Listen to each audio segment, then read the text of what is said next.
Hey everybody, this is Matthew Soltesiak, and you're listening to Not the Same Old Lions podcast, part of the Minute Media Podcast Network. The Detroit Lions are now in a new, grittier era, and we look beyond just the kneecaps when it comes to the analysis. I speak with a variety of guests and interview key players, gaining more insight on what makes this team go. Welcome to another episode. In episode 247, we preview the Detroit Lions season finale matchup with the division-leading Chicago Bears. We'll get into what to expect and hear from a coach who follows the Bears regularly. Plus, we're going to discuss some of the other major storylines trending around the Detroit Lions as Week 18 of the 2025 season arrives. This also means end of the year, so we've got a few thank yous we want to pass along as well. We'll get to all of that and more. Let's get to it, Lions fans. This is David Montgomery, and you're listening to Not the Same Old Lions podcast. Joining me today is Coach Jerry Angers, former Michigan High School Coach of the Year. He's also named Coach of the Week by the Detroit Lions. He's a scouting and training director for Bull Rush Sports. Coach, it seems like we were just doing this with Week 1, and here we are in Week 18 already. Yeah, it's crazy. And to think Week 1 was so short ago, and now Week 18 is the last one. It's kind of a sad day, but also a great day because we get to talk Lions football. We do. It's going to be the last game of 2025, or technically the first one of 2026, but the last one of this season, which means it's going to be a big break coming up for Lions fans. Joining Coach and I is James Cook, the senior sports writer for the Traverse City Record Eagle. He's also the sports writer of the year for community newspaper Holdings Incorporated. James, good to have you here. Hey, good to be here. Mock draft season has come way too early. Ooh, way too early. Yeah. We've already been hearing some of that chatter, some of that stuff out there. It's about 4 to 6 weeks earlier than we'd like, right? Mm-hmm. All right, folks, we want to let you know our show is brought to you by Roaster Jack Coffee Company out of Traverse City. They've been doing this since 1999. What have they been doing? Roasting premium beans from small farms around the world. If you go to roasterjack.com, you use the code LIONS, it'll get you 20% off your next shipment. So go check them out.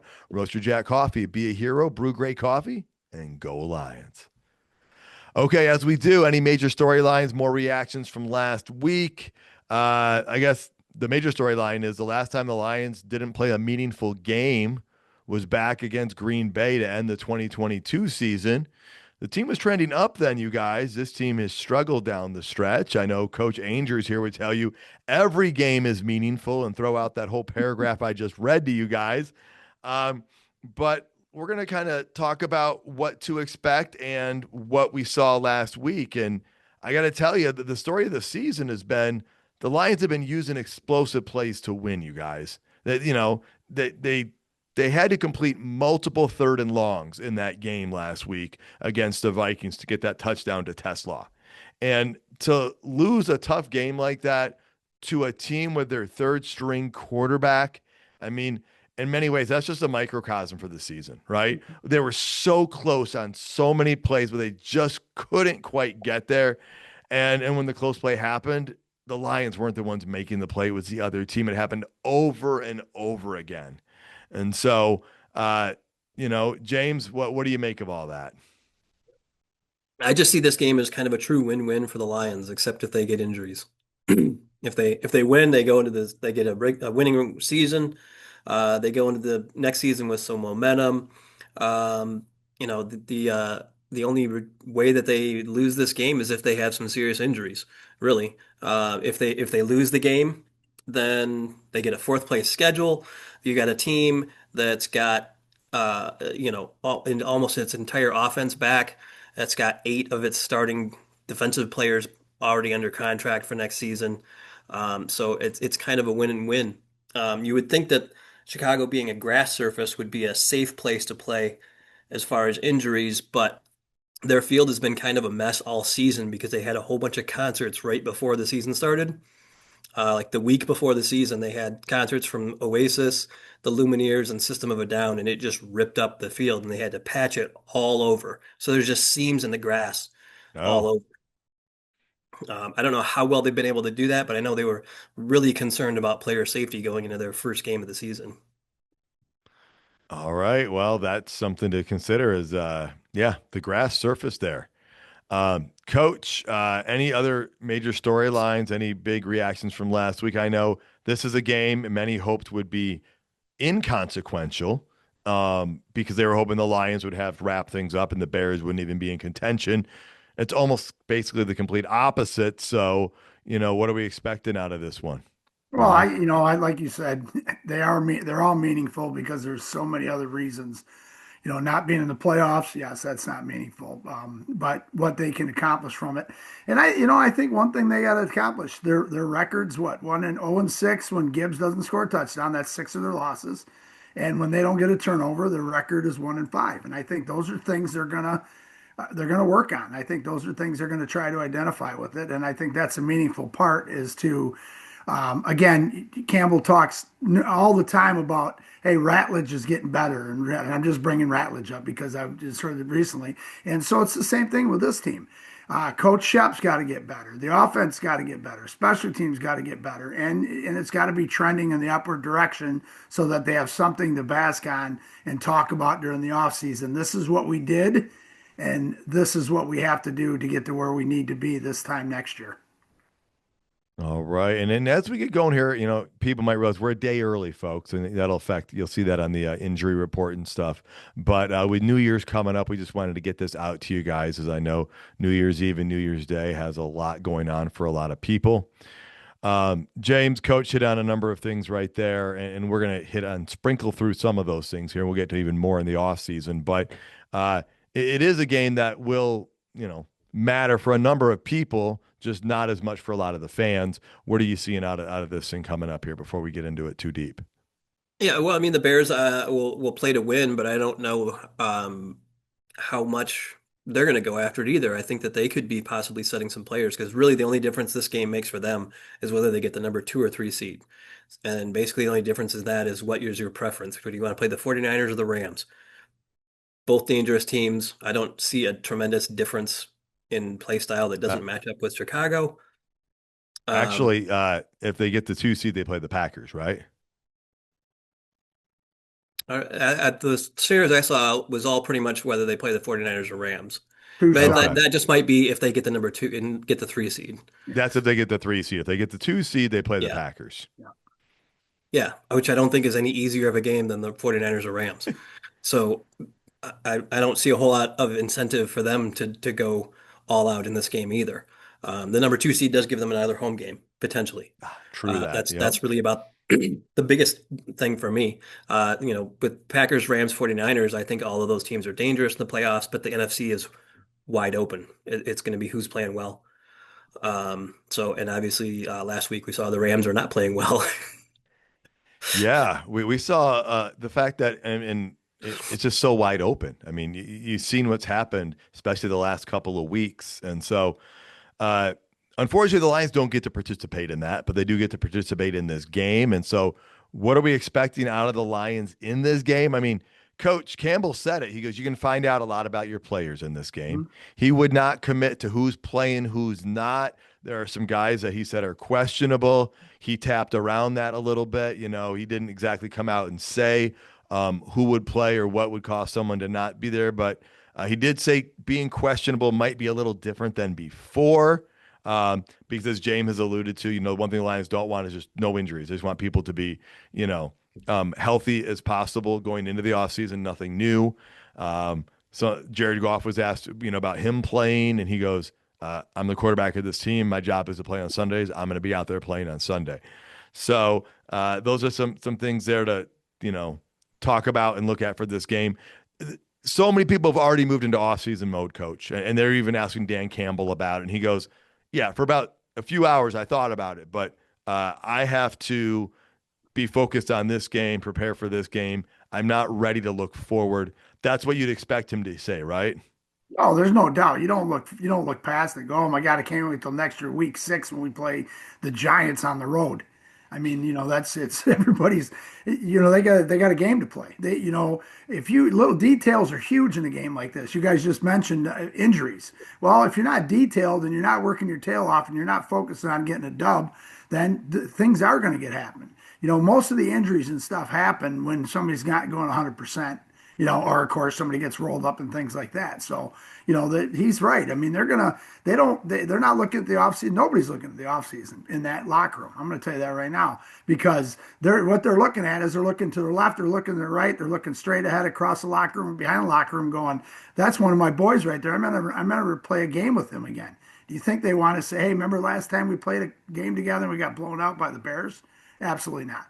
Lions are going to come at it like it's a playoff game. Lions are going to come at it like it was that Packers game a few years back when we were 8-8. We knew we weren't getting in the playoffs, and what did we do? That was Packers, right? Yes. Yep, Packers. And James was there. Yep, and it's going to be the same thing. So I don't. Yeah, the social media people just clickbait. Let's throw something out there because we learned how to play the game on Madden. Next. All right, next will be James then. James, what are you thinking? What are some things you're looking forward to seeing out of the Lions this week?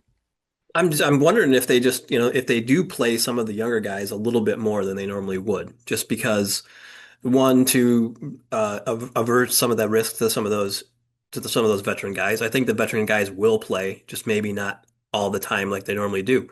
So you may see some of those younger guys a little bit more. You may see more Nick Whiteside rather than Amik Robertson playing with a club on his hand. You may see Manu in there for a few snaps at tackle. You may see Frazier or Mekhi Becton, Mekhi Wingo, finally be active for this game and see what they have. I think that's part of the opportunity of this game, is to get a further evaluation of some of these guys. Yeah, and it's that interesting thing where, if St. Brown's knee is banged up, then maybe he's not playing. But at the same time, are you going to rest Decker because of his shoulder and then Sewell because of his ankle and then still put Jared Goff back there? And so it's one of those things where you've got to put the best guys out there to, give you the best chance to win while being calculated, I guess. And, they even asked him about, Tate Ratledge going forward. Is he going to be a right guard? Could you see him at center? And Dan shot that down immediately, coach. He's yeah, I mean, he didn't say it, but it's like, you're going to give him reps for 5 days at center and put him out there when he hasn't played it all season for the last game of the season. Now, next year, different story, but it's not off the table, but they're going to watch him play guard. They've seen him play guard before, and they're going to see if he can elevate, because Campbell said he needs to elevate. He has elevated as the years gone on, but he does need to take it to another level. And you want to see how these players finish this season, how they play this game, coach, because that also tells you. I mean, we haven't seen the locker room fall apart because of the type of guys they brought in. And the Lions have a lot of decisions to make on people next year, and how you finish the season is going to impact who you want to bring back in, correct? Oh, yeah. Yes, for sure. And that's again, how, like Campbell even said in his press conference, how are they practicing? What's their mentality? Are they still grinding? We grind. Do we still have grit? Are we still chewing kneecaps? I mean, all that stuff's going to come into play on who gets on there. I think to save somebody who could possibly injure that part more, like Saint. But if it's one of those ones where it's it's going to be, he'll take care of it during the offseason, then yeah, he's going to play. So yeah, and I agree with, it'd be nice. The NFL would be nice, like what James said about being able to put some of these guys into play. But you're playing against an 11-5 team that's trying to get ready for the playoffs, and you're putting some human beings at risk of an injury, maybe off a missed block or things like that. So I just think they're gonna put it together like this is a playoff game. They can put it together like this is a Super Bowl. They're gonna put it together. This is our last game, and they're gonna see what happens. And if but have some of these guys ready if need be. All right. Well, if we look around the division, I think most people know the records at this point. The Bears are on first at 11-5. Packers are 9-6-1. Vikings and Lions are both 8-8. It's a complete reverse of a year ago. If the Lions and Vikings both manage to win this week, the entire division would finish with a winning record. And that's impressive considering the Lions were swept by the Vikings and the Packers. And they could be 9-8. You guys, that's what gets me so much. The Lions were so close, but they kept missing. And I mean, doesn't it just feel like the whole NFC is just wide open right now for the taking? I would love to have seen any of the last three squads, even that 9-8 squad from 2022. I would love to see any of those squads in the playoffs this year because I think it's that wide open in the NFC. And so it's just tough because it was like they were so close so often. But the division is what it is. We know the Vikings and Lions are not in the playoffs, James. We know the Bears and Packers are. Packers are where they're going to be, and Bears will be this 2 or 3 seed. Any thoughts on the division or the conference? Yeah, I mean, it's not all doom and gloom. I mean, the Lions can finish with a winning record. The Lions have the best point differential in the division, despite That's crazy. being technically in last place right now. And it's not really close. Like it's not probably not going to change after this week. So the Lions will likely end the season with the best point differential in the division where they finished last. Uh, so I think that there's a lot of positives going into next year. I know a lot of people are down on this season, and yeah, this season was disappointing to a lot of people, including the Lions and the Lions fans and the Lions players. But there's a lot of good things I think going on still with this team and heading into next season that are pretty good. Yeah, and we talked about it for probably half the season that explosives were keeping those numbers up. They couldn't do it consistently, but you're right. They do have the best point differential over the season.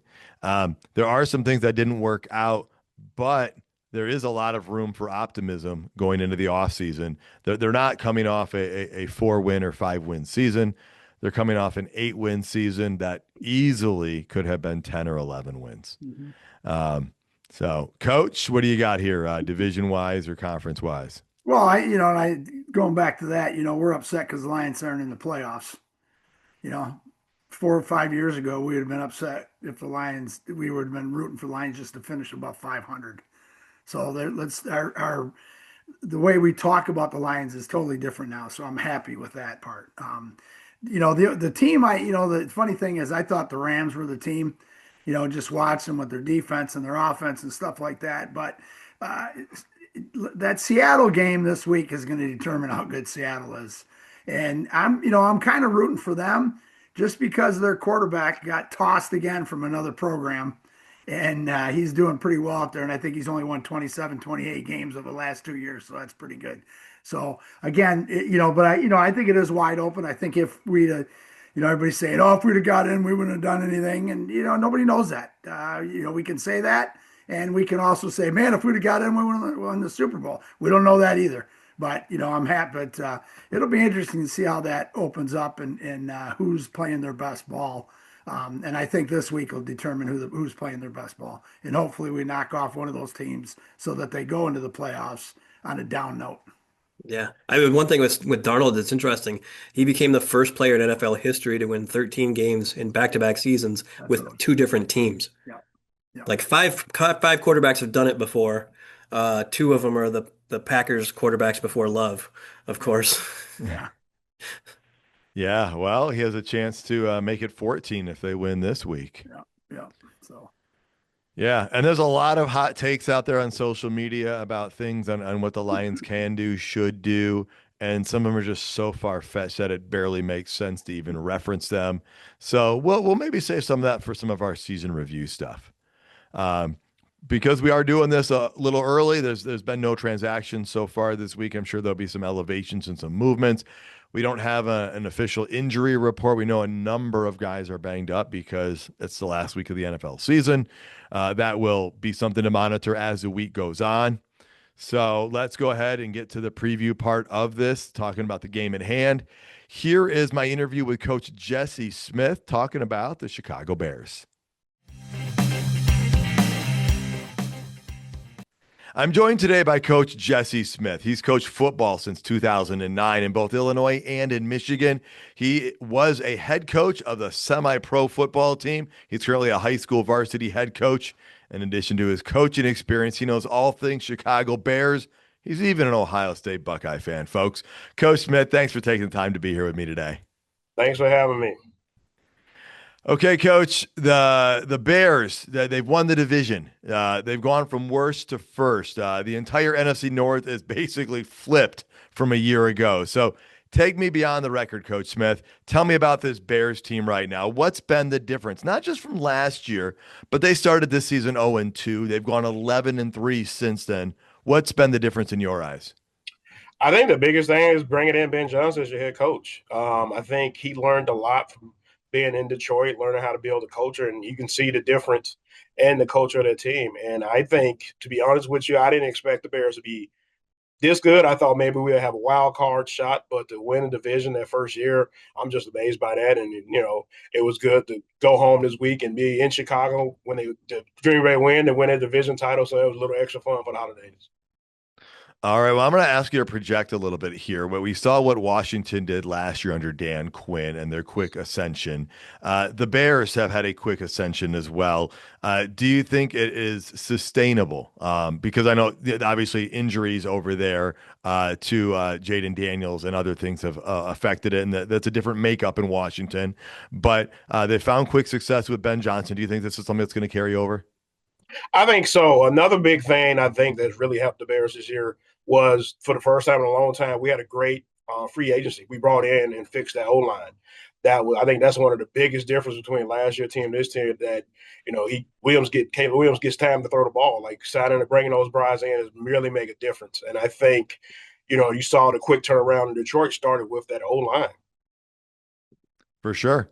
Well, let's talk about Caleb Williams then, because that's the guy that everybody's wanting to talk about. You and I have had multiple conversations about him over the year and even into last year. He's had quite a season here with 25 touchdowns, 6 interceptions, nearly 4,000 yards, depending on what he does. He could hit that number or not. But what have you seen out of Caleb Williams that's excited you or given you hope for growth of him as a quarterback?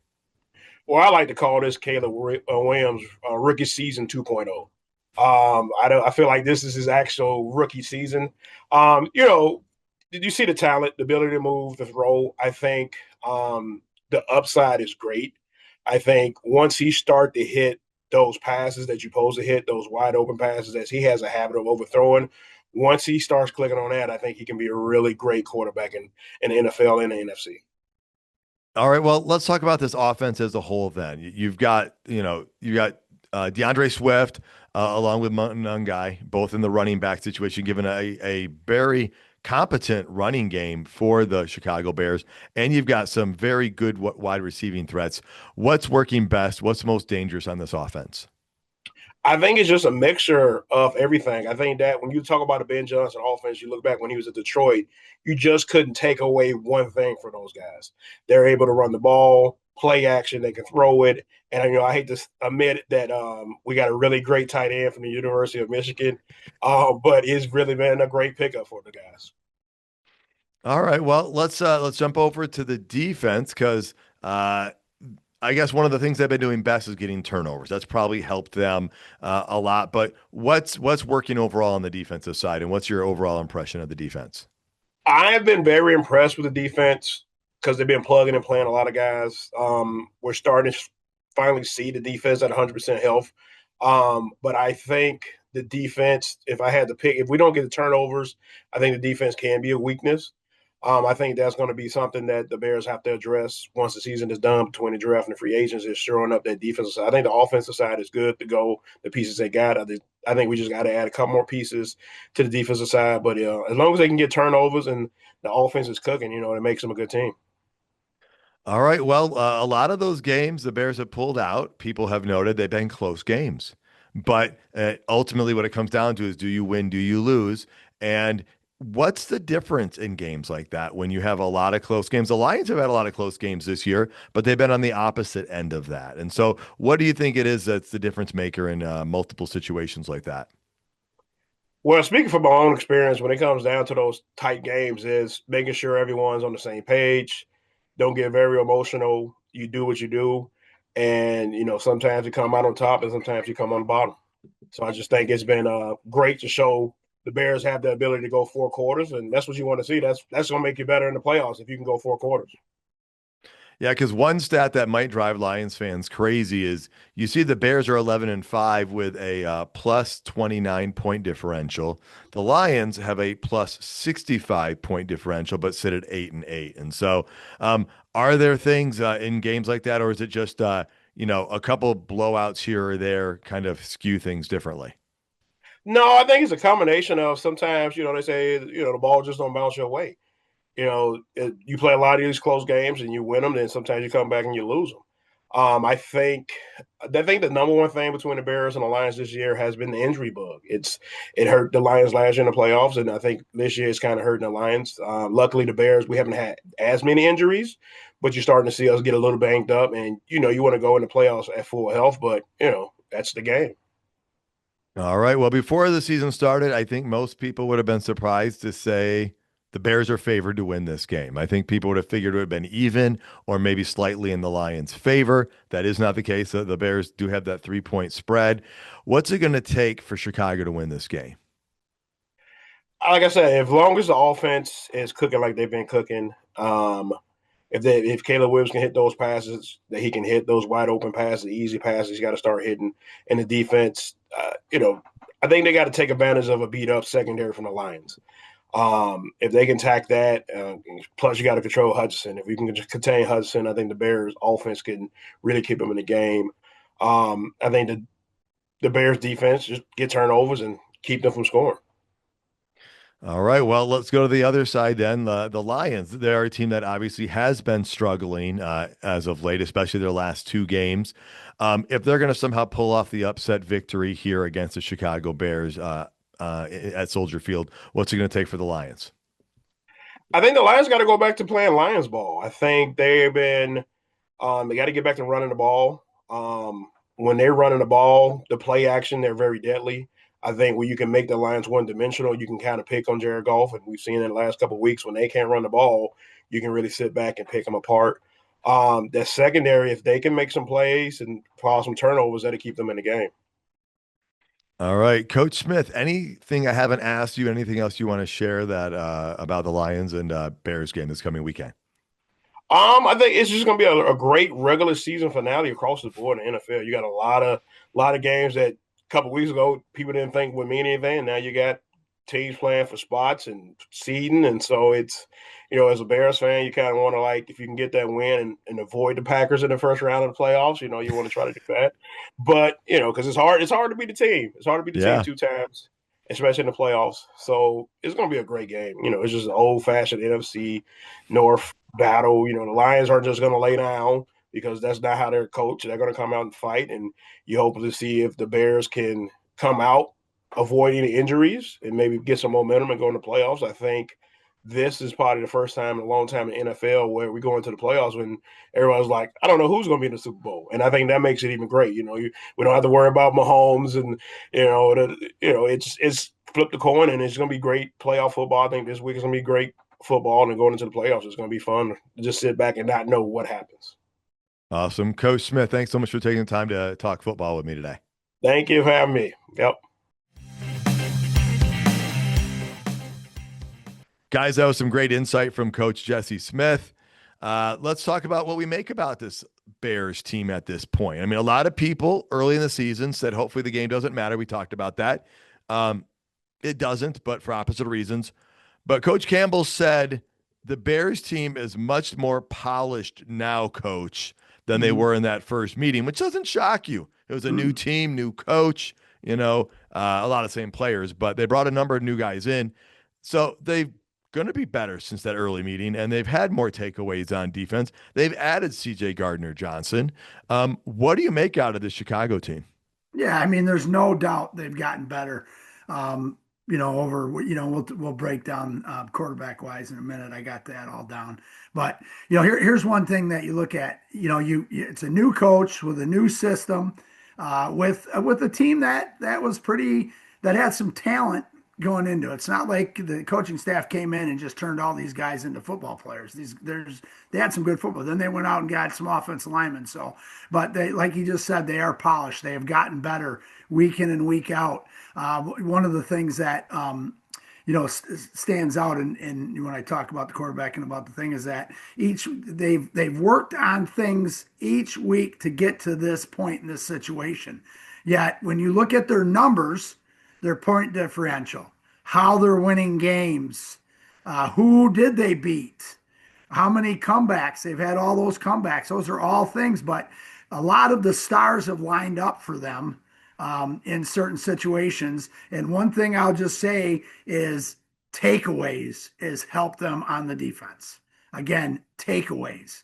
And when you talk about that, they're not high in the pressures. They're not high in the sacks. I mean, they're decent, but they're below us in most of those things. Their offense is not a killer offense, and stuff like that. But they've complemented each other in certain situations. They beat the Packers last week. Packers' best wide receiver can't field an onside kick. Just things like that. Everything the stars have lined up, and Dan, what's his name again? The coach? Oh, Johnson, right? Is that the coach's name for Chicago? Yeah, Ben. Yeah, I can't. Okay, I just can't remember. Couldn't remember what his name was. But anyways, they he's done a terrific job with it. And again, I know what his name is, but the point is, a lot of things have aligned for him, and schedule helps, situations helps, and we talked about this before. Sometimes you got to be lucky to win in the NFL, and I'm not saying they've been lucky, but they've had their luck go their way. All right, James, what do you have to add to that? Thank you, Coach. Yeah, guess who had a fourth place schedule this year? Yep. It makes a difference. It is. It was the Bears. It makes a difference. Mhm. They get 3 or 4 of those games. I think it's at least 3 that are, an easier in theory game, or at least somebody who didn't do very well last year too. So the Bears had that this year and they took advantage of it. Their offense has been pretty good. DeAndre Swift has been pretty darn solid as a running back, and then they've found a complimentary guy in Monangai to go with him. So their offense has been pretty good. Like Coach said, they invested heavily in the offensive line in the offseason. Because Ben Johnson was like, "Hey, we had an offensive line here in Detroit, and that's what worked when I was a coordinator here. So let's have that in Chicago." And they just went and did that. Detroit's got to rebuild its line now a little bit, or at least tinker with it in the offseason, to get it back to that level. And yeah, Chicago's defense does live and die off of turnovers. If they don't get turnovers, they get chewed up. Mhm. So that's going to be a key to the game for the Lions, is just not turn the ball over. Mhm. All right. Well, let's talk about what we expect out of Chicago coming into this game. And you talked about those turnovers. We'll talk about the Lions defense in a minute. But James, you mentioned DeAndre Swift. He's having the best season of his career. I think he needs 3 more yards to pass his season high, which was 2 years ago with Philadelphia. So he, running behind a good offensive line, is actually staying healthy for the most part. He's been banged up, but he's on pace to play more games. Actually, he's played more games in each of the last 3 years than he did in each of the first 3 years when he was with Detroit. So we know he has speed. Well, there's no doubt about that. Mhm. And like you said, with Monangai back there, they've been able to get a running game going, which that helps Caleb Williams and helps any quarterback for that matter. So, Coach, what are you expecting out of the Bears this week against the Lions? Well, some of the things that, again, I don't have all the numbers, and I've watched them last week and stuff like that. Here's that stat that's just crazy. The Bears offense has recorded 48.7% success rate on designed runs in the second half. Okay, they only trail the Rams by 50 point. Rams are at 50.3.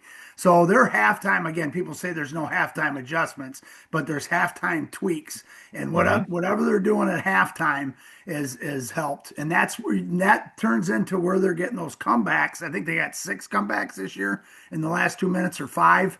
I think they're 5-1 or 6-1 now because they didn't win a comeback last week. So I mean that's huge. And then against plus those design runs, Kyle and Swift are at 49.3 and 49%, which is the 4th highest and 5th highest run success rates for running backs in the league. So that's impressive. That's something like that. The other thing too I looked at from there, against us in week 1, play action pass, 19% against us, play action pass in week 1. Okay. And Week 2, you mean? I'm Yeah, sorry. okay. My first time we played them week 2. Yep, gotcha. and it was 19%. Now, okay, season average, which has included that 19.4%, is at 34.2% play action pass. So Ben used this system. I could be like Ohio and Michigan, Ohio State and Michigan, where they say the school up north, and I could just say their offense coordinator, but I respect Ben. Anyways, so he used that, and one of the biggest things he had to do is teach Caleb Williams to put his back to the line of scrimmage. Caleb Williams was in a shotgun situation his whole career and college stuff like that, running around, throwing the ball around whichever way he wanted to. Now Ben had to break him of that habit to where, dude, you're going to have to put your back to the line of scrimmage for play action passes and then reset your feet and let the ball go. And Ben, they've done it. He's done a terrific job on that. So that's the big thing. Which now, so off of that, the defense wise, now under pressure, okay, under pressure against us, he was at 20% completion. 20% completion against us. And I think his average for the season is really extremely low on that. So, and if you watched him the other night, threw the ball well. I mean, he threw the ball well the other night, all over the place against the 49ers. Yeah. 49ers have a terrible pass rush. Okay. But 49ers play great defense. But what happened in the fourth quarter when it came down to crunch time in critical situations, the 49ers pinned their ears back and sent +1, +2 in that situation. So again, if Caleb's, their success rate, if we can stop that success rate in the second half, defensively, and if we can control him and get some pressure on him to hopefully he makes a mistake, it'll be good. But again, Ben Johnson's done a phenomenal job with turning him into I'm going to say a pretty good quarterback. I'm not going to say a great. He's a pretty good quarterback. That's all I'm going to give him. All right. Well, Ben Johnson's done a lot over there for that offense. They've got a number of wide receivers that are dangerous. They drafted a tight end who's really good, and they already had one on the roster, James. So there are a plethora of receiving options out there for Caleb Williams on this offensive side of the ball. I expect the Bears to try to utilize all of those. And then on the defensive side, I mean, look for those turnovers. CJ Gardner-Johnson, I think this is his third team of the season, and he finally found a home there, at least for the season. And I think they're probably happy to have him there as well. He has made a couple of plays for them in the last few weeks. I don't know how long that'll continue. We all know CJ Gardner-Johnson, and he's one word to describe him is volatile. But I don't expect the Bears to do anything super special in this game because they're going into the playoffs. They're going to save their good stuff for the playoffs. This game, means only just a change of seeding, change of opponent maybe in the playoffs. So I don't expect Ben Johnson to try to come out and score 50 points in the Lions to get back for the early game of the season where the Lions put a good hurting on the Bears pretty good in this game. And they've also had Luther Burden as another guy, another weapon who's emerged for them in the last few weeks too. One of their high picks at wide receiver, more of a slot guy. He's been taking a lot of catches. And the forgotten guy in this offense has been DJ Moore. Like it's almost like he's just completely been friend zoned by Caleb Williams, and Caleb just forgets he's on the roster. He's a very talented wide receiver, and when he does get the ball, he can do good things. But Caleb seems to really love Rome Odunze and Burden and Loveland and those guys, and even Zacchaeus has gotten, I think, as much or more work than DJ Moore, which is a weird thing to say. Yeah, DJ Moore has exactly half as many receptions as he had a year ago. He is still the leader of the team with 49, but when you had 98 the year before, if Olamide Zacchaeus and he's been healthy. Yeah, he's been there It's the not whole like he's been season. hurt or anything. And if Zacchaeus gets another catch, they will have 5 different receivers and tight ends with 40 or more receptions. That's pretty incredible, spreading the ball around. But you're right, DJ Moore is a number one receiver, and he hasn't had to put up those stats because there's been other people to take some of that load off or make teams pay if they overcover him. He's been the Jameson Williams of their team, where everybody complains that he doesn't get the ball enough. There you go. And Burden got banged up last game. I'll be shocked if he plays. Yeah, Burden got hurt last game. Yep, right at the end on that last play. I don't know if you guys noticed that, but he had to be helped Oh out. yeah, in the end zone. Yep, I remember that. Yeah. So, and again, he may play, but it didn't look good. And I'm not hoping I hope he plays. I hope they have everybody. I want to beat him with all of our injuries. All right. Well, folks, we want to remind you this episode is brought to you by Roaster Jack Coffee Company. They've been doing this for 25 years plus. If you go to their website, roasterjack.com, use the code LIONS, it'll get you 20% off your next order.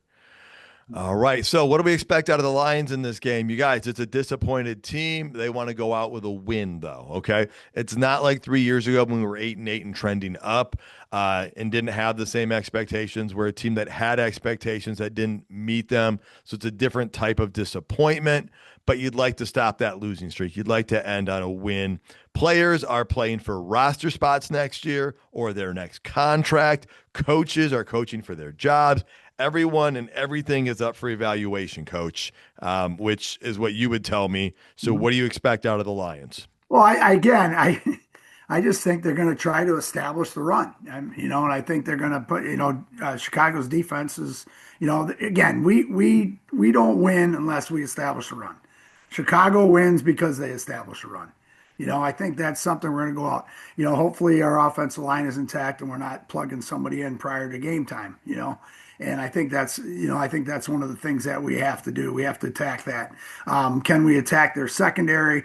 That crossing route that whatchamacallit from the 49ers ran the other day for the big touchdown, for the go-ahead touchdown against the Bears.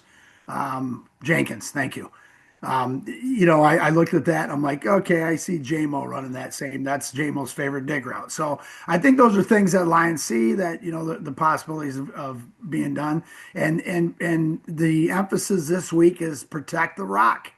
We have to offensively, we have to protect the rock. I just talked about that with, how well they do in the takeover battle. And if we protect the rock and run the ball, we're going to be okay.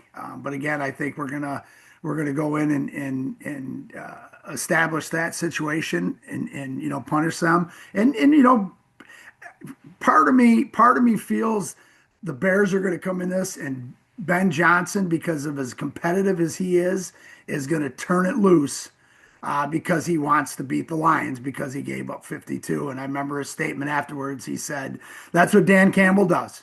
He just puts points on people." And the way he said it brought to me, that was in the back of his mind. He wanted to fish and saying, "We'll see you week 18." So I think it's going to be a war. I think it's going to be a war. I hope everybody stays healthy on both sides of the ball, and I hope we don't turn the ball over on offense. I hope we establish a run, and then the pass will take over. JMO across the middle on a dig route, touchdown. Coach, I think Ben Johnson wants to win this game Yep. more than he will let anybody know. Yep. I think he does yeah. because he wants to beat the Detroit Lions. If he loses both games to the Lions, Yep. he will not be happy. And I know they've won the division and all that, but there's that personal, that part of pride of him, right? Yep. So That's the pride in Dan Campbell and the rest of the guys too. We're going to take all of Ben Johnson's offensive staff from next year, and we're going to turn them into all of our offensive coordinators next year. We're going to have 6 offensive coordinators next year, all Ben Johnson staff. James, I thought I told you to unplug Coach's computer so he couldn't get on social media anymore. James, tell us what you're thinking out of the Lions here.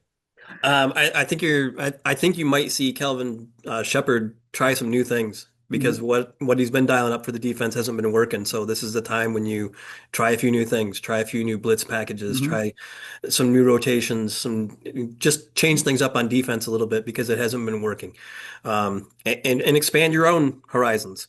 Learn some things. This is his first year of coaching, so there was going to be some bumps.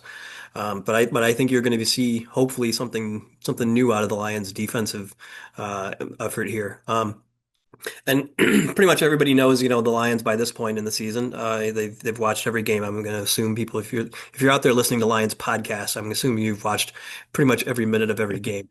But some weird stats or stats that kind of indicative of this season. The Lions have allowed 56 completions of at least 20 yards this season, which is more than anybody but the Ravens and Bengals. Wow. So that's 56. The Ravens had 61. The Bengals had 57. Only three teams in the NFL, the Broncos, Falcons, and Browns, had averaged more sacks per game than the Detroit Lions. So the Lions are As fourth in in the giving NFL. up sacks or getting sacks? That's Oh, all getting right. So sacks. Lions have gotten sacks. And Lions are averaging 3 sacks a game, so that's fourth in the NFL. However, it's taken the Lions an average of 2.8 seconds to gain that pressure on on opposing quarterbacks, which is the fourth lowest in the NFL. But one of the teams that is behind them is the Chicago Bears. The Bengals and the Bills are behind them too, and all of those teams are in the bottom half of the league in sacks, whereas the Lions are fourth.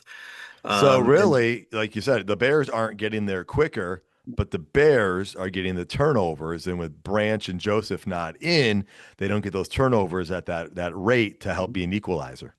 yeah, and Goff will have time. If these stats hold true, Goff will have time. Oh, I like that. And we know what Goff does when he has time. And the one thing Jerry mentioned earlier was about the Lions' losses and that they are 0-6 when they do this, and they're 0-7 when they have not run for 100 yards this year. So they've had 7 games where they have not rushed for 100 yards. They've lost all of those. They only had 4 games like that in the previous 2 seasons combined. Yeah, and The, that's the, what gets me to the whole struggle. And is I want them to run the ball, but just because I want it to happen, it doesn't mean it can happen. And when your top 2 or 3 tight ends are out, you can't put tight end 5 and 6 and 7 in there and expect them to play like the other guys did. And so that's where I go back to spreading people out, because if you're going to put Khalif Raymond and JMO and Gibbs in space, uh, have fun with us. And we can do the stuff that the Rams and Stafford did a couple years ago, where they threw the ball after 1.5 seconds because they had no offensive line to stop us. And so I too would love to see the Lions run, and I hope it can happen. But I don't know what players are coming back on the offensive line this week that are going to get that job done and be healthy enough to play at a full capacity to do that. But it could happen, and the Bears defense is suspect. So I would love to see that happen, because I do agree, Coach. If the Lions get that running game going, then the offense is going to work well. And that's the thing. We didn't have the explosives in the run game the last week or two. And that's another thing that didn't allow us, because even though we couldn't be consistent, if we at least got an explosive or two, it really helped move the offense, and it kept the defense honest. Yeah, well, let's talk about the defense, guys. It's exactly what you're saying there, but let's piggyback that. And I read a stat. I don't know if you guys saw. I saw 2 things about the teams that are leading the league in pressures, right, and the teams that are leading the league in sacks. And you know how many of them are under 500? 80% of them, maybe higher than that are leading in pressures, and they're 4 and 13. I mean, it's unbelievable when you look at because everybody says we want sacks, we want this, we want that. Yet the team that's leading the league in turnovers, but less pressures and less sacks, is the team we're playing this week. So again, and let's go back to and the reason I was looking at that, because I would go Yeah. back to AG's defense last year, bend but don't break.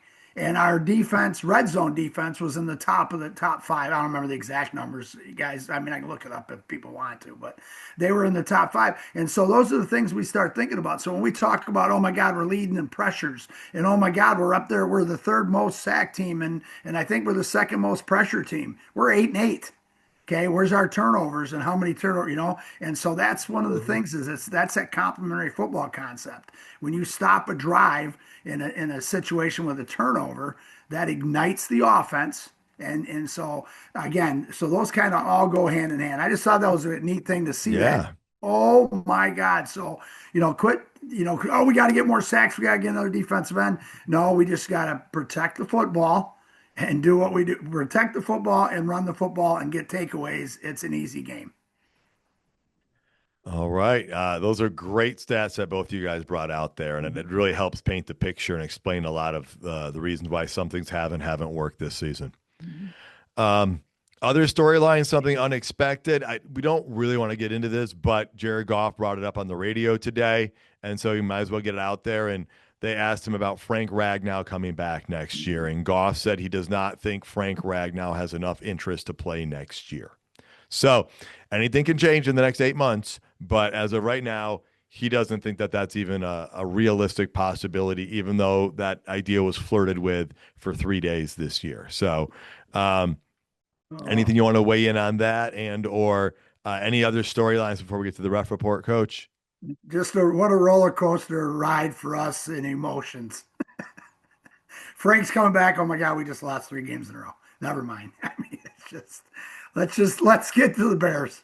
All right, James, you got anything else unexpected? Otherwise, hit right with the ref report for us. No, yeah, we go right to the ref report. The ref report actually came out early this week, so we actually got it, even though we're recording earlier in the week than we normally do. So it's the Brad Rogers crew, which is one that we have not had this season before. They throw a lot of penalties. They're the fourth most in the league, I believe it is. They've thrown double-digit flags in the last 6 games. They threw 21 last week in the Commanders Cowboys game. They watch the lines closely. They call false start and holding a lot more than anything. And they've called 17 more penalties on the road team this season than the home team, which is the fourth highest gap among all ref crews in the NFL. So All right. if they have a Chicago dog, if somebody buys some Chicago dogs before the game, we're in trouble. Speaking of dogs, I don't think there's a deal with Ben Johnson taking off his shirt for free hot dogs after this game that I'm aware of. So I think we might be okay with that. Okay, this is where we kind of do what's it going to take for the Lions to win the game. And I think we've kind of talked about some of those things. So you can, my answer was going to be they need to run the ball and do it somewhat effectively. But you guys, you can also talk about it's the last game of the season. They're out of the playoffs. What do you want to see out of the Lions this week? Or what are you looking for? James, let's start with you. I want to see the defense force turnovers as much as anything. That's been the missing ingredient on this defense this year has just been the ability to force turnovers on a regular basis. In the last couple of years, that's been what they've been able to do. They were bend but don't break, and then force turnovers. And this year's defense hasn't done that nearly as much. So I hope we see a different defense this week. Okay, Coach, how about you? Stay on schedule. I want the offense to stay on schedule, and that's for example, gain 2 yards on first down, gain 4 on second, gain 4 on third. Staying on schedule, and just to watch, limit the 3 and out. That which would limit the 3 and outs. I like that stay on schedule thing because that seems like that's been a chore all year for us to stay on schedule. So, I would like to see, them come together as best they can on that offensive line. We have no idea who's going to be in there at which positions. Just like to see get the running game going and get the defense to create some turnovers. Prediction wise, my expectations are low, but my hopes are high. I think that's where I am. Lions are 3-point underdogs going into this one. I think anything's possible. I don't expect us to win, but I want us to win. And even though we're underdogs, we know Dan Campbell gets his team ready, and the players they brought in that building are the guys that are going to get ready for this game. I don't think you probably need to externally motivate any of these guys that are in that clubhouse right now. So prediction wise, James, what do you got? Jared Goff throws for 500 or 300 yards this game, which would be his, I think, 5th or 6th this year. So end the season on a high note there. If he did that, he would do it 2 out of the last 3, I believe. And maybe people would stop talking about the need to get rid of him. Yeah. Actually, no, if he did this week, it would be 4 of the last 5 to end the season. 300-yard games. Wow, that's incredible, especially when you consider how bad the run game was the last 2 weeks. And you can say, well, of course you threw for more because the run game wasn't good. Well, it's that much harder to throw when the run game's not good. Coach, predictions? I mean, I like that prediction, but I want them to run the ball better. We have a big offensive thing. So complimentary football, boys. That's all I'm looking for. Complimentary football. That's the prediction. Yep. Run and pass. No. Yeah, run, pass, and punt. Maybe Fox gets a nice punt in there. And let's get Monty a touchdown, right? Back in Chicago. Let's just not have Fox be involved in this game at all. Yeah. Oh, just holding the extra points. Yeah. All right, folks, this is our last recording of 2025. And so as the year comes to an end, we want to send some thank yous out there because it's been a very fun year with this podcast. And just want to thank all the listeners out there, whether you've engaged with us on social media, on YouTube, left us thoughts, reviews, just listening, downloading, watching, subscribing. Thank you guys so much. This would not be what it is without any of you. So want to start right there. Thank you guys. Yeah, the listeners, I think thanks to the listeners. Thanks for the last 2 weeks of putting up with all my coughing and sniffling. You probably have noticed me maybe hitting the mute button here and there during the show to cough, but I've gotten a little bit better at that. So hoping to shake this cold before the next show. Yeah, and I think, just again, listeners, and I'm going to thank the positive social media people out there. The positive social media people out there that are as upset as we are, as upset as the Lions are, yet they don't jump off the cliff, nor do they throw out just crazy stuff and just loving our Lions. So to all those people out there that are backing the Lions, no matter what, no matter 0-16 or no matter not getting the playoffs, we love you. Here, here. There you go. Appreciate that as well. And there's a lot of others to thank as well. I want to start thanking my wife, Autumn, and my daughters, Maddie and Joe. Positive supporters engaged in the show, and definitely encourage us to all keep doing this and get involved as much as we can. The social media followers, as you know, Coach and James have talked about. Thank you for those engagements. Continue to follow us at NTSOL Podcast on Twitter. Got to thank Margie Marley. That's our social media entrepreneur, poster extraordinaire on Instagram and friend. Thank you so much for her running that part of this. Big thank to Roaster Jack Davis for Roaster Jack Coffee. He's the official sponsor of the show, helps us bring this show to you guys and all of our content at no cost to the listener. So big thank you to those folks out there. Here for fresh coffee. Let's throw one out to Pudge, the cat, and George Carlson from Bowling Green State University. I think Pudge was on the cover of Time Magazine last week or something, you guys. I saw, I don't know, maybe somebody made that up. But anyways, thanks to Pudge and George for jumping on an interview with us. Yeah, that was a lot of fun. I'm glad that we were able to make that happen as well. And I'm going to shout out to Shorts Brewing in Bel Air, Michigan. They've also got a location in Elk Rapids, Michigan. Love visiting their establishment. Another one we've visited is Billy Sims Barbecue. Thank you and shout out to Billy Sims himself, as well as their general manager, Melinda Pace. They were great hosts for that event down in Troy. And then you guys, this next group that we've got to thank are all these individuals who made time to provide insight from other team markets when the Lions were going up. And they gave firsthand accounts of Lions opponents, stuff that takes you just beyond the stats that anybody can look up online. These are people that are in the buildings who are watching the teams all the time. So I'm going to go a little rapid fire here. We got a lot of them, but they're very important to get to. And first is Cameron Ezair from WFRV TV out of Green Bay, Wisconsin. Coach Jesse Smith with the covering the Bears for us. Pete Gilbert from WBAL Baltimore. Anthony Lima out of Cleveland. We had Yanni Tregellis from WKRC in Cincinnati. We had Katie Marr from KCTV out of Kansas City. Kenny Morales from Tampa, Florida.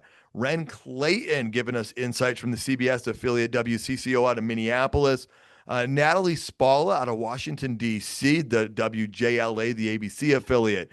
Jason Dumas, ABC6 out of Philadelphia. Ryan Field, ABC out of New York City. Andrew Seeley out of Dallas, WFAA TV, DFW. Darren Haynes, CBS Los Angeles. And Jenna Harner, WXPI out of Pittsburgh. You guys, thank you so much for those insights, bringing content to the show that we otherwise wouldn't be able to have. All right, guys, those were our thank yous. This is the end of 2025. One more game. It will kick off in 2026. Any final words, Coach? Just going to be a great day, but a sad day. And we hate to say it. Oh, my God, we can't wait till next year. But I can't wait till the draft. How about that? All right. And James, how about you?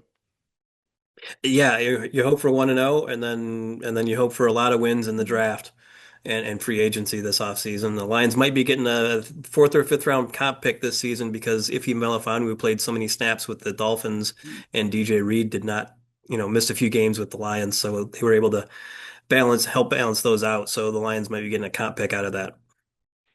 All right. Awesome. I like that you went 1-0 and you took that for Coach because Coach didn't mention it, but that's his mantra. We know it. I was coming back with it when you said one final thought. All right. Well, folks, this game will be played on a Sunday, not on a Saturday, but maybe it could be a Fatterday. Just maybe the Lions could get a win over the Bears to close out the 2025 season for Andy Isaac. Folks, thank you so much for tuning in this year. We want to thank Roaster Jack Coffee Company again for being our sponsor. Go to roasterjack.com. Use the code LIONS. You get 20% off your order. Again, thank you for tuning in this week, all season, all year. Continue to tell your friends and family about the show. Find us on social medias as well as all major streaming platforms. We do love to hear your comments, thoughts, and reviews. Check out more episodes and content at notthesameoldlions.com. And until next time, stay gritty, my friends.